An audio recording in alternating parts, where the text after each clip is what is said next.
অবরুদ্ধ নিশীথ। লিখেছেন তেজস্মিতা মুর্তজা। পর্ব শেষটি। গাড়িতে উঠতে গিয়ে হামজা দীর্ঘশ্বাস ফেল। ড্রাইভিং সিটে কবির নেই। নিতু বসে আছে। বৃষ্টির ফোঁটা পড়ছে হালকা। সকাল 10টা বাজে। গাড়ি ছাড়ার সময় হলে অন্তু ছুটে এসে পেছন থেকে ডাকল, মেয়র সাহেব। হামজা ফিরে তাকালে অন্তু বলল, শুভ সকাল মেয়র সাহেব।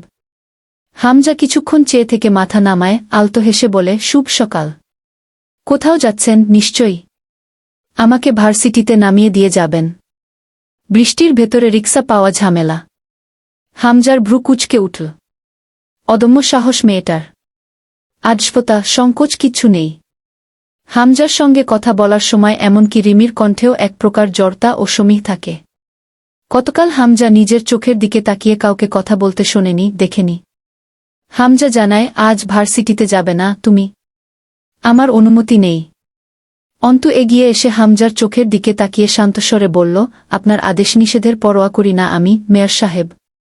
জানেন তো আপনি। অন্তু হামজার পাশে উঠে বসে। গাড়ি চলতে শুরু করে। বসে থাকে দুজন পাশাপাশি। হামজার শরীর থেকে হ্যাভি বডি স্প্রের গন্ধ উঠছে। দুজনের মাঝে আধা ফিট ফাঁক। কেউ কারো দিকে তাকায় না। রাস্তারা পিছনের দিকে পিছিয়ে যাওয়ার সাথে সাথে গাড়ি এগিয়ে যায়। দুজনের এই নীরবতা এক ক্ষমতাধর ধূর্ত পুরুষের সঙ্গে এক আঘাতপ্রাপ্তা ঘায়েল নারীসত্তার অঘোষিত যুদ্ধের দামামা বাজিয়ে যায় নিঃশব্দে। অনেক পুরনো এই বিরোধ। সাধারণ সম্পর্কে অন্তুর এই বিরোধ ভাসুরের সঙ্গে।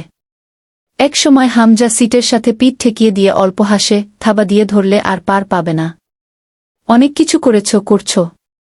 কিন্তু জেনে রাখা ভালো, আমাদের বিরোধিতা করে জেতা যায় না। আপনাদের নয় মেয়র সাহেব। আপনাদের বলছেন কেন? বিরোধিতা কবে আপনাদের সঙ্গে ছিল? বিরোধিতার সম্পর্ক আমার জয় আমিরের সঙ্গে। আগুন পানির মতো। আমি নয় সে। আমি সক্রিয় হলে সে নিভে যাবে। সে সক্রিয় হলে আমি বাষ্প হয়ে নিঃশেষ হব। অন্তু অল্প থেমে তাকাল হামজার দিকে। আপনার সঙ্গে আমার যা তা বিরোধিতা নয় মেয়র সাহেব। ওটা কারবার, এক প্রকার লেনদেন। তা শুধু আপনার সঙ্গে, শুরু থেকেই তা কেবলই আপনার সঙ্গে। হামজা হাসে, কোন শুরু? অন্তুও কেমন করে যেন হাসে, আমার ইজ্জত, আমার জীবন, আমার আব্বুর অবসান ভুললে চলবে? হামজা গা দুলিয়ে হেসে উঠল, এসবের দায় আমার নাকি? অন্তু প্রগাত চোখে তাকাল, তার নিঃশ্বাস ভারী হয়ে উঠছিল। শ্বাসের ভারে বুকের উঠানামা বাড়ল, মুখটা কঠিন হয়ে উঠে আবার শান্ত হয়ে এল। আপনি সেদিন যখন বলেছিলেন, লোকজন চাইলে আপনি আমাকে জয় আমিরের বউ করতে পারেন, তখনও বুঝিনি। কিন্তু বুঝেছি সেই কয়দিনে, যে কয়দিন আব্বুর শোক কাটাতে আমি ও বাড়িতে কাটিয়েছি। হাসি মুখে রেখে হামজা ভ্রু উঁচায়, কি বুঝলে? পলাশ আজগর নয়, আপনি আব্বুকে তুলে নিয়ে গিয়েছিলেন। এরপর পলাশের হাতে ছেড়ে দিয়েছিলেন। এবং সেটা শুধুই আমাকে দমাতে। কয়দিন আপনার সামনে আমার খুব আলোচনা উঠছিল বারবার, তাই না? সে সময় মমতাহিনার মৃত্যু আর জয় আমিরের অসভ্যতা নিয়ে আমি খুব সোচ্চার হয়ে উঠেছিলাম। আপনার ভয় ছিল, কোথাও জয়ের রেপুটেশন আর আপনার ক্ষমতায় আঁচ না লেগে যায়। সেই যে ভার্সিটি পরিষদে আমার পক্ষ থেকে জয়ের বিরুদ্ধে ওঠা অভিযোগ, আর তাতে জয়ের ক্ষমতাচ্যুতির আশঙ্কা, তা সামলাতে বেগ পেতে হয়েছিল আপনাকে। হামজা দীর্ঘশ্বাস ফেলে আস্তে করে সিটে মাথা হেলিয়ে দিয়ে পকেট থেকে সিগারেট বের করে জ্বালিয়ে ঠোঁটে গোজে। চোখ বুজে ধোয়া ছেড়ে চোখ মেলে তাকিয়ে বলে, আর? অন্তু জানালার কাচ নামিয়ে দিল। বৃষ্টির ঝাপটা কমেছে। সিগারেটের ধোঁয়ায় দম বন্ধ হয়ে আসার উপক্রম। গাড়ির ছাদের দিকে তাকিয়ে বলল, তারপর পাটোয়ারি বাড়িতে স্বেচ্ছায় পা রাখলাম। খুব আগ্রহের সাথে। তখনও জানতাম না মমতাহিনার মরণক্ষেত্র এটাই। শুধু আন্দাজ ছিল। সেটা সত্যি মনে হতে থাকল ধীরে ধীরে। আমি তখন মাঝে মধ্যে ইচ্ছাকৃত, আবার কখনো অনিয়ন্ত্রিত উত্তেজিত হয়ে পড়েছি। বোকামির মতো দেখতে কিছু কাজ করেছি। শেষে সত্যি হলো আমার ধারণা। তখন বুঝলাম, আপনার আমাকে দমাতে চাওয়ার এটাও আরেকটা আর প্রধান কারণ। আমি যেহেতু কার্যালয়ে ঘুরেছি, মমতাহিনার ব্যাপারে খুব ভাবছি। আমার প্রচেষ্টায় এই জটিল প্যাচটা কোনোভাবে খুলে গেলে সবটা ক্ষতি মূলত আপনারই। শিকট আপনি, মূল আপনি। এবং আশ্চর্যজনকভাবে এই কাহিনী গাছের কাঠামোটাও আপনি। আপনি জানলেন আমার দুর্বলতা দুটো, আমার আব্বু, আমার সম্মান। আপনি পলাশের মাধ্যমে এক্সাক্ট সেই দুই জায়গাতেই হাত মারলেন। আপনি খুব বোঝেন, আমার মতো মেয়েকে কাবু করতে লম্পট নজরের বিকল্প নেই। সেদিন আব্বুর অবস্থা আর পলাশের আগ্রাসী হামলা আমাকে যে পরিমাণ ভঙ্গুর করেছিল।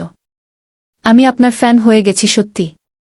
এত ধারালো আর হিসেবি বুদ্ধির মালিক আপনি। নিখুঁত, মেয়র সাহেব। আমি বিশ্বাসটা বুঝেছিলাম এটা ভাবতে গিয়ে, পলাশ চাইলেই অন্তিককে কেটে টুকরো করতে পারত। কিন্তু সে অন্তিককে পালানোর সুযোগ দিয়ে আব্বুকে ধরল। একবার অবশ্য মাথায় এসেছিল, পরিবারকে জিম্মি করাটা অস্বাভাবিক নয়। কিন্তু তার বদলে অন্তিককে টাকা নিয়ে নয় বরং পলাশের ডেরায় আমাকে ডাকা হলো ফোন করে। টাকার প্রসঙ্গ সাইডে রইল। মুখ্য হলো আমার অসম্মান আর আব্বুর আঘাত। আমাকে অসম্মান করতে চাওয়া, জয়ের নির্লিপ্ততা, আব্বুকে ওভাবে প্রায় অকারণে আঘাত করা। সবকিছুর হিসেব কষতে গিয়ে একটাই সূত্র সামনে এলো, আমাকে ভেঙেচুরে গুড়িয়ে দেওয়া, আমাকে রুখতেই সব আয়োজন। আর তাতে খুব সহায়ক হয়েছিল অন্তিকের জেদের বসে করা একটা ভুল। মেয়র সাহেব, আমি কি ঠিক বলেছি? হামজা বাহবা দেবার মতো ভঙ্গি করে হাসল। তুমি সুযোগ পেলে আসলেই খুব ভালো ইনভেস্টিগেটর অথবা লয়ার হতে পারতে। কিন্তু আফসোস, সেই সুযোগটা না পাবার ফলে তোমার এমন তীব্র মেধা বিফলে যাবে। অন্তু হাসল। আব্বু একটা কথা বলতো। ভ্রু উঁচায় হামজা। আচ্ছা। কি বলতো? বলতো, শিক্ষা সুযোগের অপেক্ষা করে, কিন্তু অভিজ্ঞতা সুযোগকে কেড়ে নেয়। তোমার সেই অভিজ্ঞতা আছে বলে মনে করছো তুমি যে আমার কাছ থেকে সুযোগ কেড়ে নেবে? অন্তু গাড়ি থেকে নেমে ফিরে তাকাল, আপনার পিঠ দেয়ালের কাছাকাছি। এটাকে সতর্কবার্তাই ধরে নিন মেয়র সাহেব। খুব বেশি সময় পাবেন না নিজের ধারালো মস্তিষ্ককে কাজে লাগাতে। চাল চালতেও অল্প সময় দরকার পড়ে। ততক্ষণে হামজাকে টের পেয়ে ভার্সিটির ছেলেরা গাড়ি ঘিরে ধরেছে। সেই ভিড়ের মাঝে মিশে গেল অন্তু। হামজা শান্তভঙ্গিতে কেবল চেয়ে রইল সেই ভিড়ের কোলাহল ছাপিয়ে। তার মনে হচ্ছিল অন্তুকে নিয়ে আরও সতর্ক হওয়ার ছিল। কিন্তু আর কত? নিজের ধারণ করা একটা কথা মনে পড়ল, আঘাতপ্রাপ্ত কোনো নারী যদি কুচক্রি হয়ে ওঠে, সেই নারীর তৈরিকৃত ফিতনাকে মোকাবেলা করা অসাধ্য হয়ে পড়ে। তুলি ঘর থেকে বেরোয় না। রিমিও নিশ্চুপ। গোটা বাড়িটা যেন মৃত্যুপুরী হয়ে উঠেছে। সেখানে বসবাস 6 জন মানুষের, কিন্তু তারা সকলে যেন মৃত। জয় বাড়িতে থাকে কদাচিৎ। যতক্ষণ থাকে হয় ঘুমায় নয়তো বেহেদ থাকে। এখন আর সবাই একসাথে টেবিলে বসে খাওয়া হয় না এ বাড়িতে। তুলির রুমে খাবার দিতে গিয়ে অন্তু দেখল তুলি নামাজে বসেছে। অন্তু ভাবে, কেউ কেউ বেশি কষ্টে ধর্মবিমুখ হয়ে পড়ে, কেউ বা ধর্মমুখী। তুলির কাছে বসে থেকে লাভ নেই। সে কথা বলে না। হাসলে দেখতে উন্মাদিনীর মতন লাগে। অন্তু রুমে ঢুকতেই জয় গোসল করে বের হল। ক্ষতবিক্ষত বুকপিঠ। কি ভয়ানক সব দাগ! গর্ত হয়ে হয়ে আছে। কোথাও বা সেলাইয়ের দাগ, কোথাও চামড়া ঠেলে মাংস বেরিয়ে আছে। গলা লাল গামছা ঝুলছে। পরনে আরেকটা গামছা। সে তোয়ালে ব্যবহার করে না। তার পোশাক গামছা, লুঙ্গি, শার্ট প্যান্ট, হাফ প্যান্ট। পাঞ্জাবি পরে হামজার ধমকে লোক দেখাতে। নামাজটাও কয়েকবার তেমনভাবে পড়তে হয়েছে। লোকের সামনে পড়ে গেলে ভালো মানুষই দেখাতে নামাজে যাবার ভঙ্গি করেছে হামজার কথায়। এতে একটা আলাদা মজা আছে তার মতে। মানুষকে ধোঁকা দেওয়া দারুণ এক মজার বিষয়। নয়তো তার কোনো ইচ্ছা নেই মানুষের কাছে ধার্মিক প্রমাণিত হবার। অন্তুকে জিজ্ঞেস করল, লুঙ্গি কই আমার ঘরওয়ালি?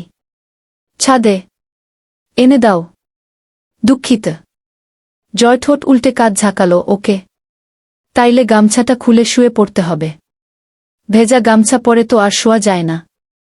জয় গামছার গিট্টুতে হাত রাখে। আর দেখল না অন্তু। বিদ্যুতের গতিতে পেছন ফিরল, 2 চোখ খিচে বন্ধ করে বলল, বেহাজা, নির্লজ্জ বেটা ছেলে। আল্লাহ মুক্তি দিন।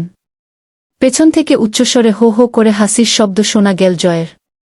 সেই হাসিতে ঘর বাজছে। জয় বলল, তাকাও তাকাও। পেছন ফিরে তাকাও ঘরওয়ালি। সিনারি দেখাই। অন্তু চিবিয়ে বলল, আপনার মতো নোংরা লোকই কেন ছিল তকদিরে? তোমাদের মতে যিনি তকদির লেখেন তাকে জিজ্ঞেস করা উচিত। আমি তো ওসব তকদির ফকদির মানি না। অন্তু 2 হাতে মুখ ঢেকে দাঁত খিচে বলল, পশুর চেয়েও অধম পুরুষ মানুষ আপনি। জাহান্নামে যান। তার ধারণা জয়ের দ্বারা সব সম্ভব। আসলেই যদি গামছা খুলে দাঁড়ায়। অন্তুর গা গুলিয়ে এলো। তখনই জয় সামনে এসে দাঁড়াল, লুঙ্গি এনে দেবে নাকি হাতটা টেনে মুখ থেকে সরিয়ে দেব? অন্তু হাতে মুখ থেকে দৌড়ে বেরিয়ে গেল রুম থেকে। হাসতে হাসতে লুটিয়ে পড়ে। গামছা সে খোলেইনি। তার শব্দ বউ তাতেই বেকাবু। লুঙ্গি এনে দেখল আলমারি থেকে নতুন একটা লুঙ্গি পরে সিগারেট ধরিয়েছে। ক্ষুব্ধ হাতে লুঙ্গিটা জয়ের সজোরে মুখের উপর ছুঁড়ে মারল অন্তু। লুঙ্গি সরিয়ে জোরে জোরে হাসে। তারপর বলে, একটু ভাতটাত খাইয়ে দেবে? বিষ দেব।